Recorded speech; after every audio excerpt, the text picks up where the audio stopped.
the moocher. She was a real hoochie coocher. She was the hottest, roughest frail, but many had a heart as big as a whale. Heidi, Heidi, Heidi, Heidi. Heidi, Heidi, Heidi, Heidi. Oh, yodi, yodi, yo. Yodi, yodi, yodi, yo. Heedy, heedy, heedy, heedy. Heedy, heedy, heedy. Heidi, Heidi, Heidi, yo. Heidi, Heidi, Heidi, yo. She messed around with a bloke named Smokey. She loved him though he was cozy. He took her down to Chinatown and showed her how to kick the gong around. Heidi, Heidi, Heidi, Heidi. Heidi, Heidi, Heidi, Heidi. Ooh. Heedy, heedy, heedy, heedy. Heidi, Heidi, Heidi, oh. Heidi, Heidi, Heidi, yo. She had a dream about the king of Sweden. He gave her things that she was needing.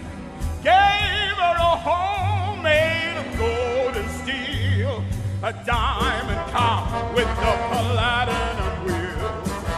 Howdy, howdy, howdy, howdy, howdy, howdy, howdy. Howdy, howdy, howdy, howdy, howdy, howdy, howdy, howdy. Skiddly boo, skiddly boo, skiddly biddly boo.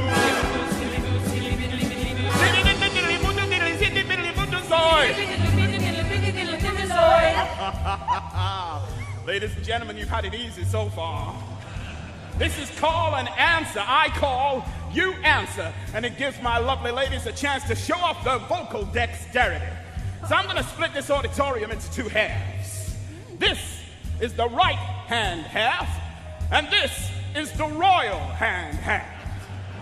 I'm expecting big things from the royal hand half. Now, I'm going to call, you're going to answer. Here we go. Heidi, Heidi, Heidi, Heidi. Heidi, Heidi, Heidi, Heidi. Odi, odi, odi, Odi, odi, odi, I have to warn you, ladies and gentlemen, we're going nowhere till I'm happy. So we're going to try that one more time. Come on, brethren. Let's do this. Here we go. Heidi, Heidi, Heidi, Heidi. Heidi, Heidi, Heidi, Heidi. Odi, odi, odi, Odi, odi, Fantastic. It's time for the royal hand side, ladies and gentlemen. I'm expecting a lot from the boxes.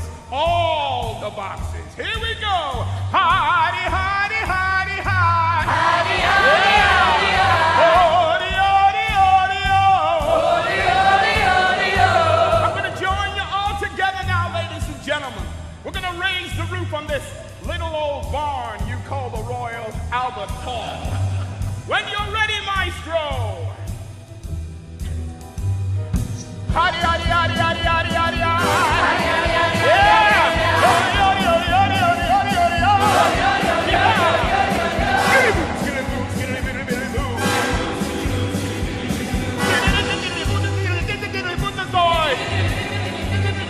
He gave her a home and his racing horses. Each meal she had was a dozen horses. Had $1 million made of nickels and dimes.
The second degree congratulates you on your progress. At the same time, it symbolizes the central role in our journey of a fuller understanding of the deeper meanings of nature and science. Passing through the pillars into King Solomon's temple, you ascend the great winding staircase and are twice challenged to test your worthiness and understanding. On finally entering the middle chamber, a profound lesson on the value of earthly and heavenly rewards awaits you. Freemasonry is sustained by an unquestioning acceptance of religious and political differences and joyfully embracing the common experiences that humanity shares. In Germany, Brother Gotthold Lessing was a writer who treasured Freemasonry as an expression of these tolerant values. In his play Nathan the Wise, a Christian, a Muslim, and a Jew in medieval Jerusalem learned to live together. At the heart of the tale is a poignant parable of 3 rings.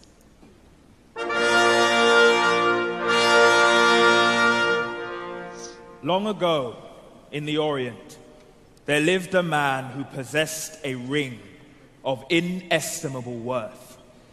It had an opal which emitted 100 colors, but its true gift was its ability to make its wearer beloved of God and man. The ring passed from father to most favored son for many generations, until finally its owner was a father with 3 sons who were all equally deserving.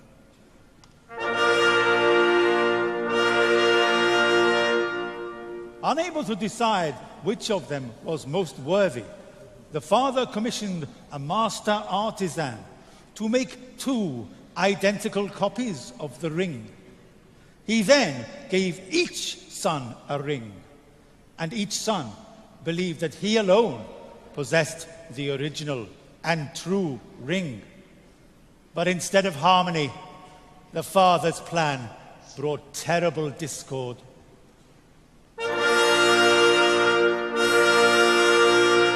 After the father had died, each son claimed to be the sole ruler of the father's house because of the ring given to him. Examination of the rings made the discord more bitter because no differences were disclosed.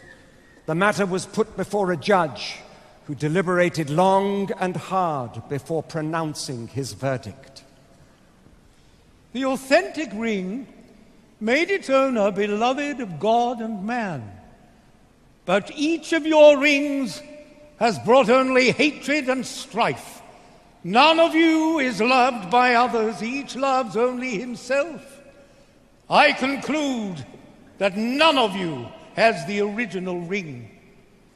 Your father must have lost it, then attempted to hide his loss by having 3 counterfeit rings made. And these are the rings that cause you so much grief. Or perhaps your father, weary of the tyranny of a single ring, made duplicates. Let each of you demonstrate his belief in the power of his ring by conducting his life in such a manner that he fully merits, as anciently promised, the love of God and man.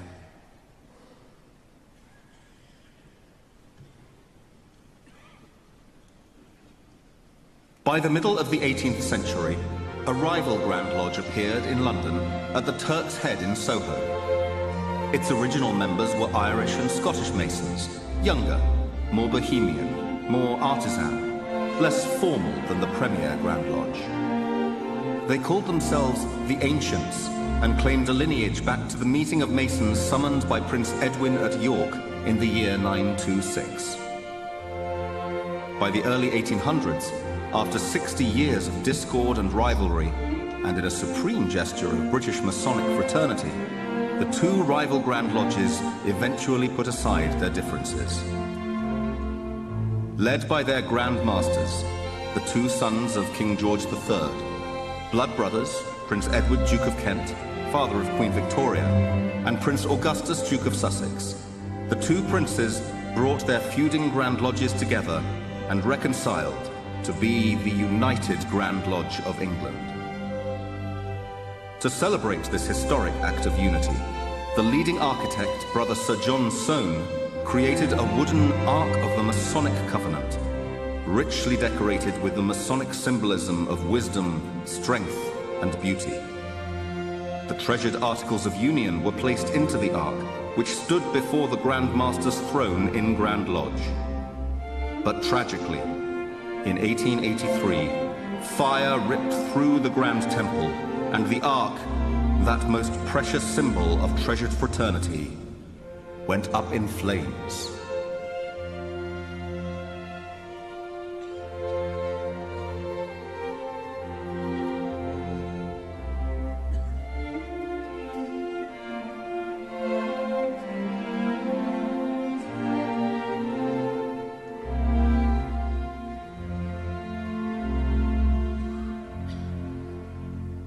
The new mason wears the white lambskin apron of the working stonemason. It is a badge of innocence and the bond of friendship. As he progresses in the craft, he comes to understand that Freemasonry has no creed, nor demands any beliefs from him other than in a supreme being. Yet embedded in its principles are exhortations for the Mason to explore nature and science, to act on the square with mankind, to render every kind office which justice or mercy may require, to soothe afflictions, and to do to others as he would wish to be done too. Drawing on a storehouse of intricate symbolism, Freemasonry offers a vivid guide by which each Mason can begin the work of transforming himself from a rough ashlar into a cube of dressed stone. The third degree brings craft Freemasonry's journey to a close. It symbolizes the inevitability of your end. Still guided by the tools of the stonemason and surrounded by the emblems of finality, you perceive the completed temple of our beings and the sprig of acacia, an ancient token of immortality. By progressing through Freemasonry's symbolic lessons, you have been guided on a path of moral enlightenment to the great architect, mankind, and yourself. For anyone who has embraced these universal lessons, even death shall hold no fears.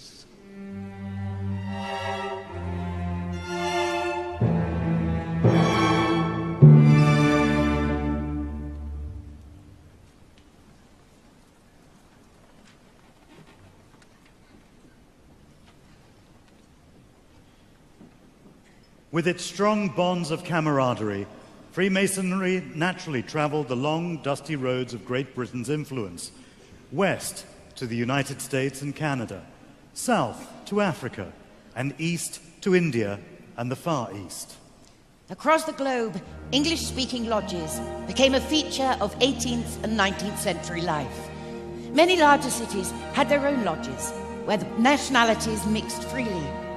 The British Army had travelling lodges that moved with regiments. Many people discovered Freemasonry far from Britain.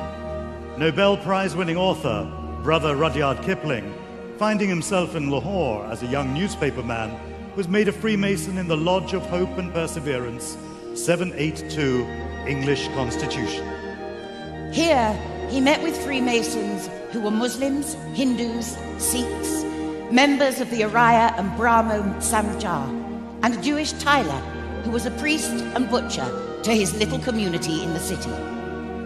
As the globe embraced Freemasonry, enlightenment came, not just to the initiate, but to the world.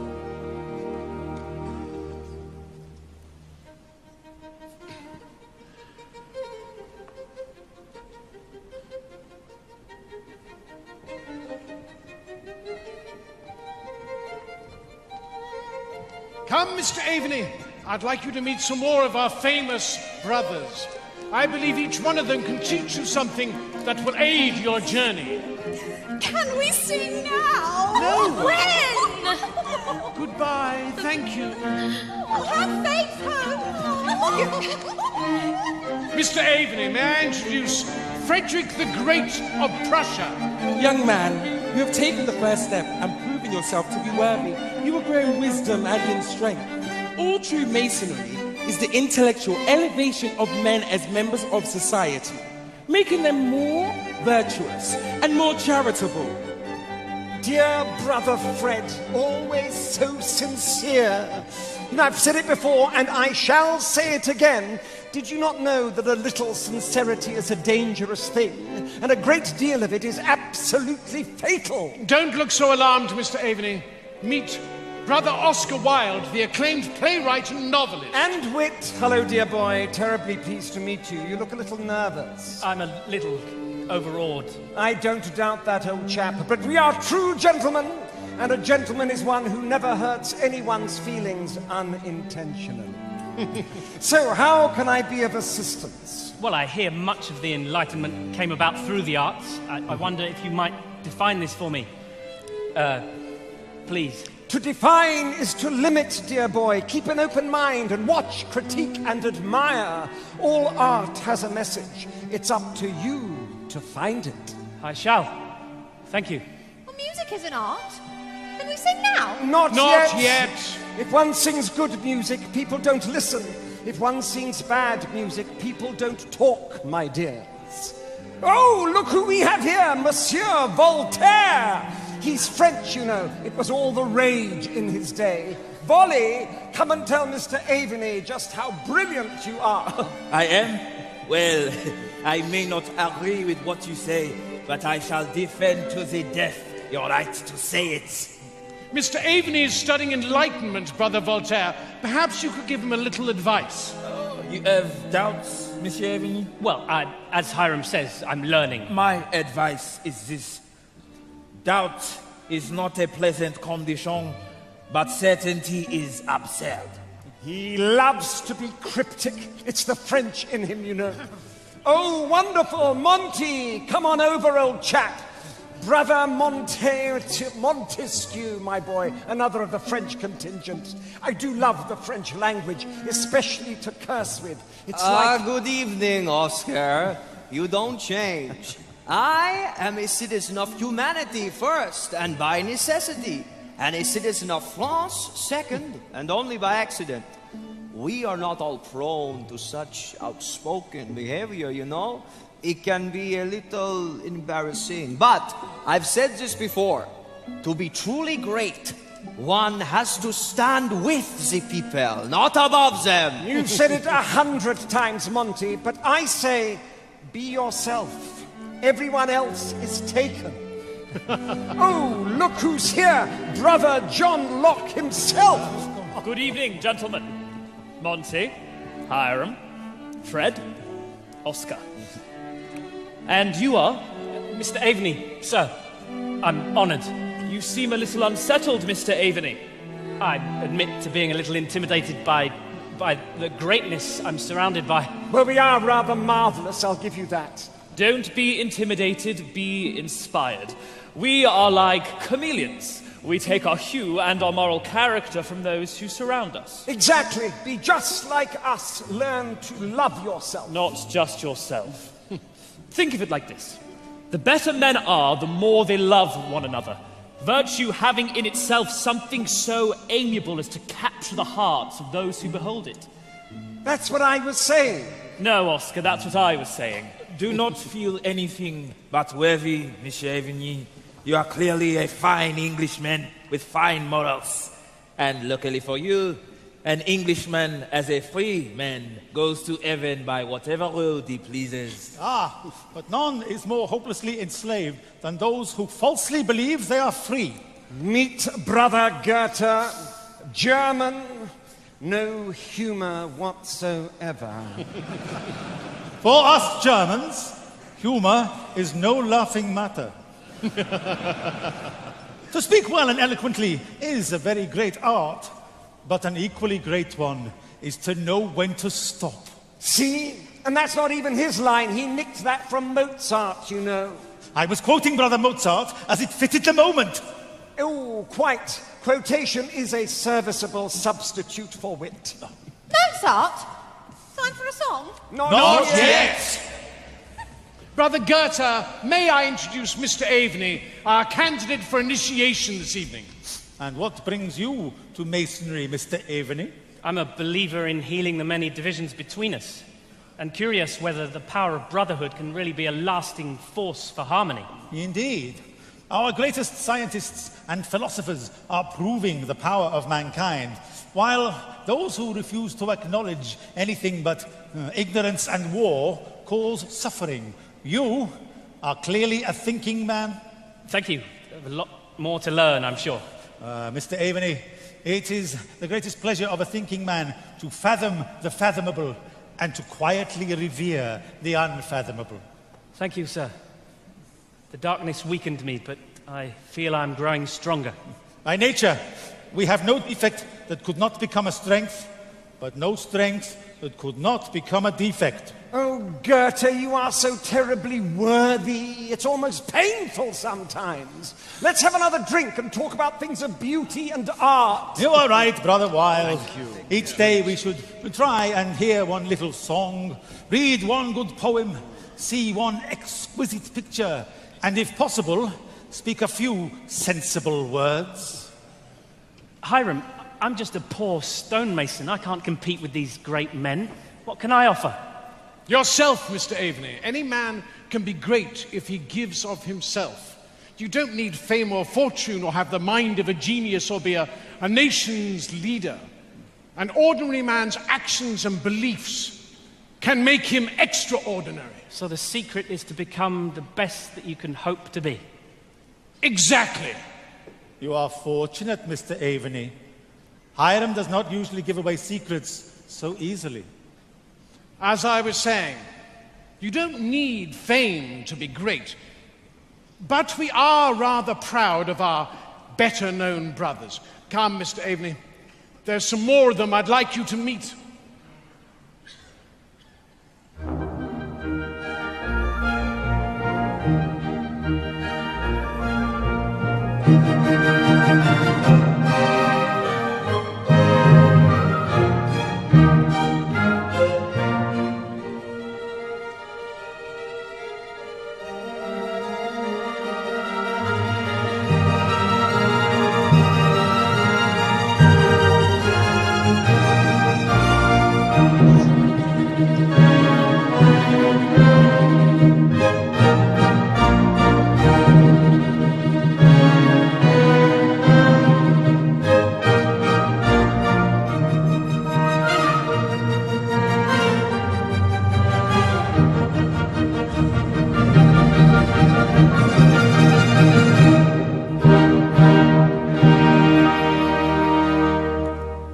Quite a list.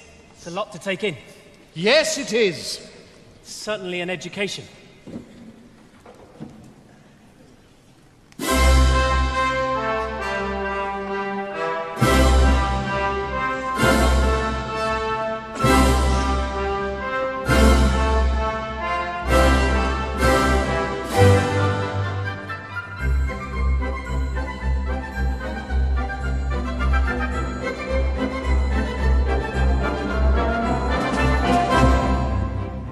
Free little maids from school are we, heard as a schoolgirl well can be, filled to the brim with girlish glee.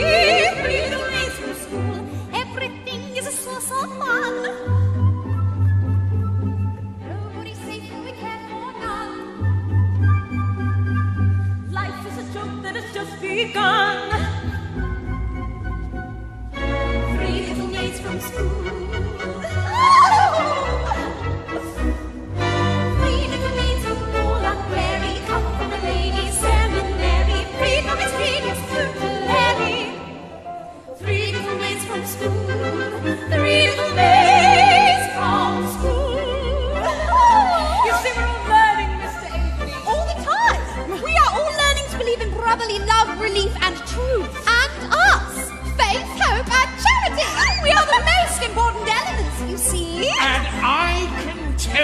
that there are many others who feel that they are the most important elements of Freemasonry.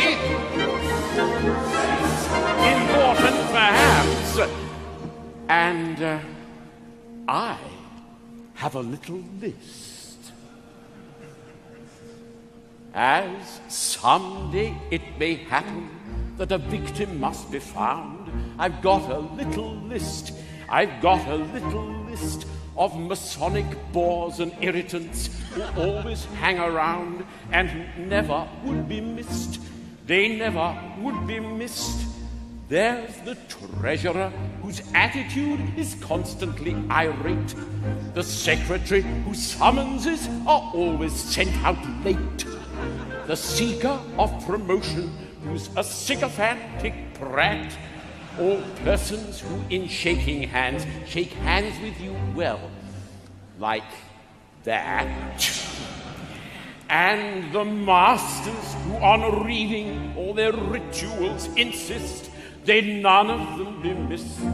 They none of them be missed. He's got on the list, he's got on the list, and they none of them be missed. They none of them be missed. There's the treasurer whose attitude is constantly irate, and the secretary-ist, I've got him on my list, who has no grasp of masonry and what it signifies.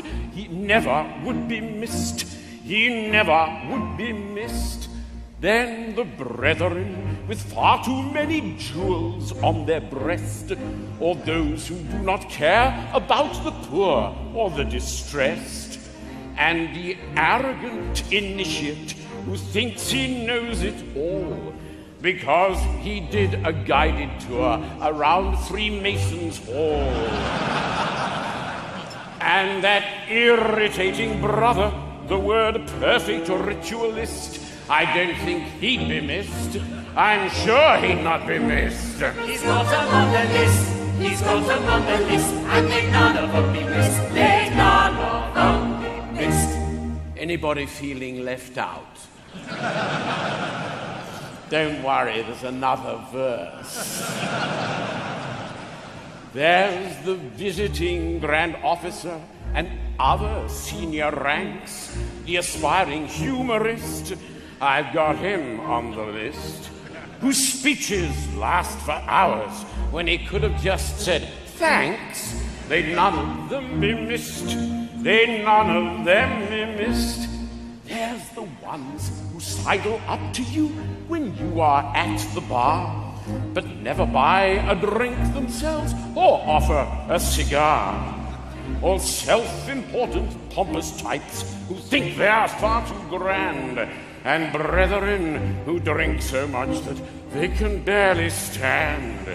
But it really doesn't matter whom you put upon the list, for they none of them be missed. They none of them be missed. You may put them on the list, you may put them on the list, and they none of them be missed. They none of them be missed. I am the very model of a modern Major General. I've information, vegetable, animal, and mineral. I know the kings of England, and I quote the fights historical, from Marathon to Waterloo in order categorical. I'm very well acquainted, too, with matters mathematical. I understand equation, both the simple and quadratical. About my new theorem, I'm teeming with a lot of news. News. Ooh, with many cheerful facts about the square of the hypotenuse.